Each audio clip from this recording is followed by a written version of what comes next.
এক গুস্তাখে রাসূল, নাম বলবো না, এক বেয়াদব রাসূল নবীর ব্যাপারে কটাক্ষ করেছে। কটাক্ষ করে বলেছে, আল্লাহর নবীর উপর যখন ওহী নাজিল হচ্ছে, আল্লাহর নবী বুঝতে পারছে না কি আসছে, সেই জন্য আল্লাহর হাবিব উনি নাকি টেনশনে আত্মহত্যা করতে চেয়েছেন।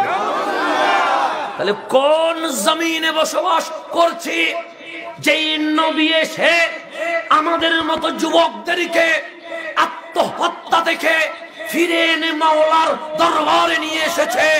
কোন নবী যেই নবী নারীদের অধিকার দিয়েছে? কোন নবী যেই নবী আমাদের পরিচয় ঠিকানা দিয়েছে? মাওলা বলে, ওয়াকাযালিকা জাআলনাকুম উম্মাতাও ওয়াসাতা। বান্দা, তুই ডাক্তার হতে পারিস, তুই ইঞ্জিনিয়ার হতে পারিস, তুই লয়ার হতে পারিস, তুই লিডার হতে পারিস, তুই ব্যবসায়ী হতে পারিস, মরার পর এর কোনো পরিচয় কাজে আসবে না।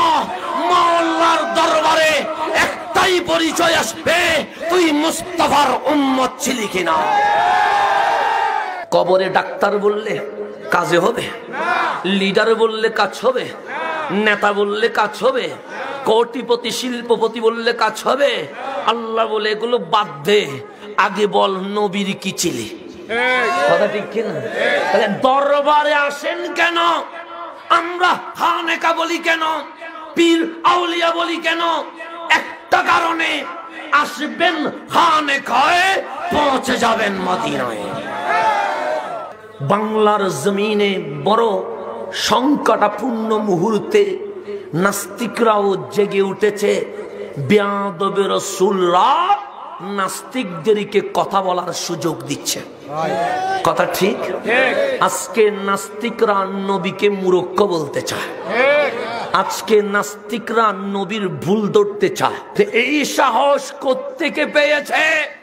আমার মতো মোল্লা যদি নবীকে নিরক্ষর না বলতো, নাস্তিক নবীকে মূর্খ বলার সাহস পেত না। আমার মতো মোল্লা যদি নবীকে আমার মতো না বলতো, নাস্তিক নবীর দোষ ধরার কোন সুযোগ পেত না। আমার মতো মোল্লা যদি নবী কোরআন ভুলে যায় এই কথা না বলতো, নাস্তিক কোরআনে ভুল আছে এই কথা বলার সাহস পেত না। কথা ঠিক কিনা? আজকে নাস্তিক কথা বলার সুযোগ পেয়েছে আমাদের মতো দাড়িওয়ালা, টুপিওয়ালা, জুব্বাওয়ালা, উপরে মুসলমান, ভেতরে ইহুদি খ্রিস্টানের দালাল। বেয়াদব রাসূলকে কোনো ছাড় নাই। তার মাওলা বলছে, মানুষকে বানালাম সুন্দর করে, কিন্তু যখন ওই সুন্দর মানুষ মাওলার শানে বেয়াদবি করেছে, নবীর শানে গুস্তাখি করেছে, আমি তাকে নামাইতে নামাইতে গরু গাঁদার চেয়ে নিচে নামায়া দিয়েছে। তাকে নামাইতে নামাইতে কোথায় নামাইছি? গরু গাঁদার চেয়ে। তা আজকে যারা ইসলাম মুছে দিতে চায়, ওরা কি দামি হয়েছে না নিচে নামছে? যারা বিসমিল্লাহ রাখতে চায় না, নিয়তে এখন মুখ দেখাইতে পারছে? পারছে না। তাহলে বন্ধু, আল্লাহ বলছে আসফালা সাফিলিন, নিচে নামাইতে নামাইতে তাদেরকে আমি নিকৃষ্ট বানায়া দিয়েছি। তা আজকেও যেই বক্তা আল্লাহর নবীর শানে বেয়াদবি করছে, যে বলছে নবী আত্মহত্যা করতে চেয়েছিল, আমরা আজ এই মাহফিল থেকে বলতে চাই, তোর ক্ষমা নাই, ক্ষমা নাই, ক্ষমা নাই। তওবা না করলে মাওলা তোকে দুনিয়াতে বেইজ্জত করবে। যারা এই কথাগুলো বলে, কখনো নবীকে নিরক্ষর, কখনো নবীকে মূর্খ, কখনো নবীরে মরা, কখনো নবীকে পৌঁছা, কখনো নবীকে দোষে গুণে মানুষ, কখনো নবী জান্নাত নিয়ে টেনশনে, কখনো নবী আমল নামা নিয়ে টেনশনে। এই বেয়াদবি যারা করে, ওদের শিক্ষা যোগ্যতা কতটুকু এটা আমরা জানি, এটা আমরা জানি। স্কুল কলেজ থেকে পড়ে এসে অনেকেই স্কলার হয়ে যেতে চায়। আমাদের নওজওয়ানরা সুন্দর সুন্দর মিষ্টি কথা শুনে তাদেরকে আইডল, আইকন বানায়া মঞ্চে নিয়ে আসতে চায়। তো আমি যুবকদেরকে বলবো, ইউটিউব ফেসবুক দেখে বক্তা নির্বাচন করিও না, আলেমদেরকে জিজ্ঞেস করে এরপর বক্তা নির্বাচন করিও। এখানে ডাক্তার আছে না নাই? আচ্ছা আমি কাহিনী বলি না, আজকে একটা কাহিনী বলে যায়। ডাক্তার আছে না? ডাক্তার দুই প্রকার। কোন ডাক্তার MBBS, আর কিছু কিছু ডাক্তারকে আমরা হারিকেল ডাক্তার বলে, ল্যাম্প ডাক্তার বলে, বুয়া ডাক্তার বলে। কথা ঠিক না? বাজারের মধ্যে দেখবেন একটা ওষুধ বা নিয়ে 3-4টা ছোট ছোট সাউন্ড বক্স নিয়ে 50 টাকায় সর্বরোগের চিকিৎসা দেয়, এরকম ডাক্তার আছে না নাই? কথা সুন্দর।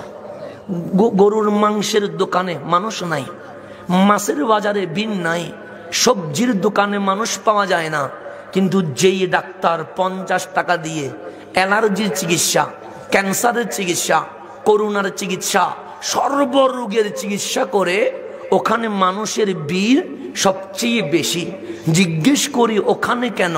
সে কথাগুলো মধুর। তো ওষুধ কিনবা না? সে কিনব না কেন?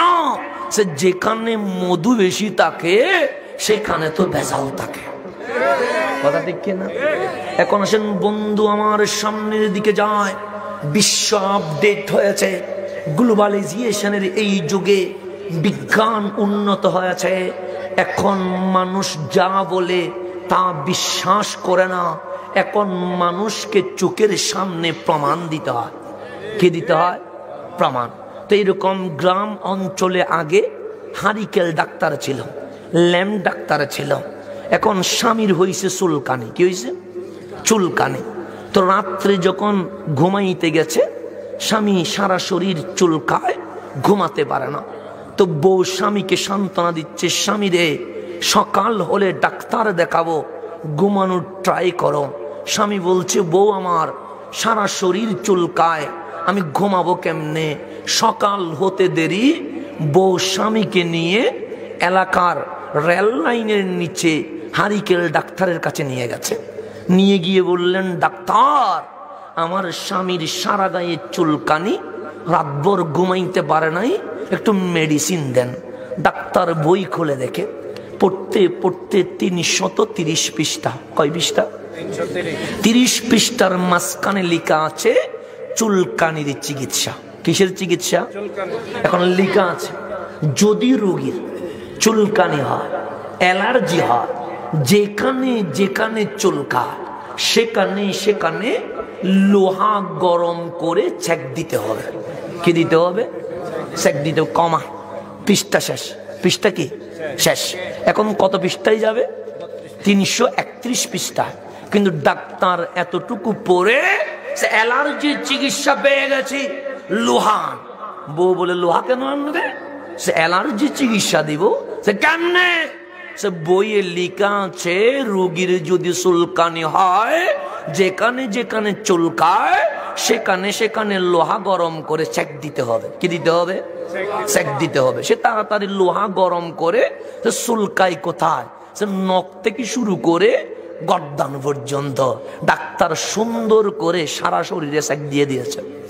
তো ছেক দেওয়ার পরে বেচারা যখন গড়ে আসছে, গত রাতে শুধু চুলকাইছে, আজকে মারেও ডাকে, বাপরেও ডাকে। বউ বলে, কাল তো ভালো ছিল, শুধু চুলকাইছ, মুখে কোনো আওয়াজ করে নাই, আজ চিল্লাও কেন?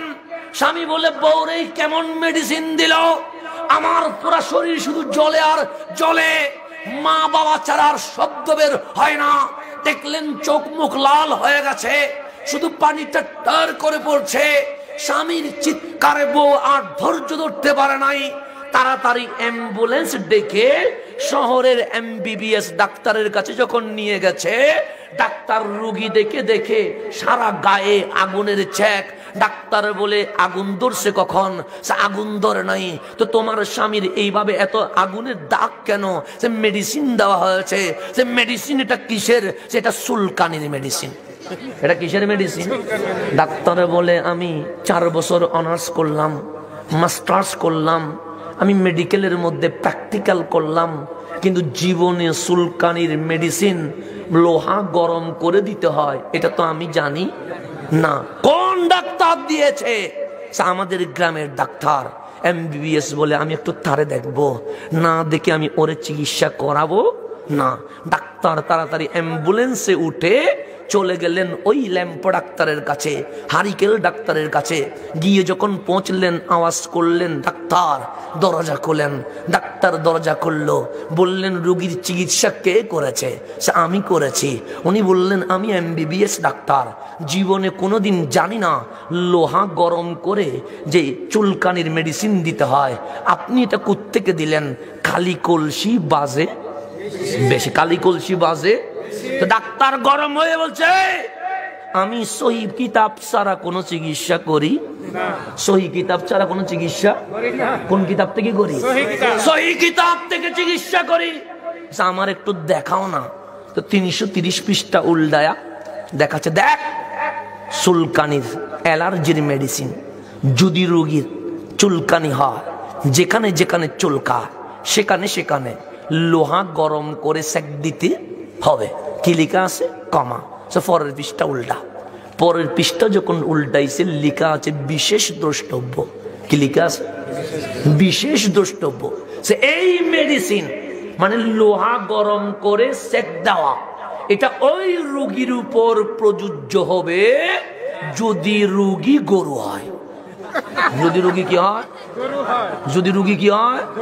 তাহলে লেখা আছে এই মেডিসিন ওই রোগীর উপর প্রযোজ্য হবে যদি রোগী গরু হয়। এখন ল্যাম্পা ডাক্তার, হারিকেল ডাক্তার, 2 পৃষ্ঠার সহি কিতাবওয়ালা ডাক্তার গরুর চিকিৎসা মানুষরে দিয়ে দিয়েছে। কেন? সে এখনো কিতাব বুঝে নাই। তো বাংলার জমিনে অনেক আহলে হাদিস আছে, কারো হাত বুকে উঠে যায়, কারো পা 3 ফুট লম্বা হয়ে যায়, কেউ কেউ নবীর শানে বেয়াদবি করে। তাদেরকে জিজ্ঞেস করি কোত্থেকে বলিস? বলছে বুখারী থেকে বলি। আমি যখন বুখারী খুলে দেখি তখন দেখি এই আহলে হাদিস গরুর চিকিৎসা মানুষরে দিয়ে দেয়। কিসের চিকিৎসা? সারে দিয়ে দেয়। এটা তো এখনো বুখারী কি আছে বুঝেই না। এটা কোত্থেকে মানুষের চিকিৎসা দিবে? আপনার নামাজ পড়ছেন কোন দিকে? পশ্চিম কোন দিকে? মানে আমি যে দিকে বসছি এই দিকে, তো নামাজ পড়তে হবে কোন দিকে? এই দিকে। এটা কাবা। আমি যদি এই দিকে আজান একামত দিয়া কেরাত দিয়ে নামাজ পড়ি, নামাজ কি হবে? নামাজ তো দূরের কথা, ঈমান থাকবে? আল্লাহ বলবে কিবলা চেঞ্জ করার অধিকার তোরে কে দিয়েছে? তুই এইদিকে নামাজ পড়লি কেন? সুবহান রাব্বিয়াল আলা বললেও মাফ করব না, আল্লাহু আকবার বললেও মাফ করব না, কালিমা বললেও মাফ করব না, ঈমান চলে যাবে। নামাজ হবে কোন দিকে? কিন্তু বুখারীতে লেখা আছে আল্লাহর নবী নামাজ পড়েছে মসজিদে আকসার দিকে। মসজিদে আকসা এই দিকে নয়, এই দিকে, এই দিকে। তো আপনি যদি বুখারী মানেন, যদি বলেন নবীর হাদিস তো এই দিকে আছে, আমি নামাজটা এই দিকে পড়বো, নামাজ থাকবে না। তো এখন অনেকেই বলে আমরা আহলে হাদিস, তা আমরা তাদেরকে বলতে চাই এই আহলে হাদিস যদি বুখারী মানতে যায় ঈমান চলে যাবে। সেই জন্য আল্লাহর নবী বলে হাদিস নয়, আলাইকুম বিসুন্নতি, তোমাদেরকে সুন্নাত মানতে হবে। তাই আমরা আহলে হাদিস নয়, আমরা সবাই আহলে সুন্নাত। আমরা সবাই কি? যেই ব্যক্তিটা নবীর শানে বেয়াদবি করেছে, আমি তার জীবনী পড়ে দেখলাম সে সুন্নি নয়, সে আহলে সুন্নাত ওয়াল জামাত নয়। যে নবী আত্মহত্যা করাতে চায় বলেছে, যে নবী ওহী আসার কারণে পাগলের মতো হয়ে গেছে বলছে, নবীর সেন্স চলে গেছে বলছে, সে দেখলাম কোন সুন্নি পরিবারের সন্তান নয়, সে লামাযহাবী। তখন আমার বুক বলল সুন্নি হলে বেয়াদবি করতো না, বেঈমান মুনাফিক বলেই বেয়াদবি করেছে।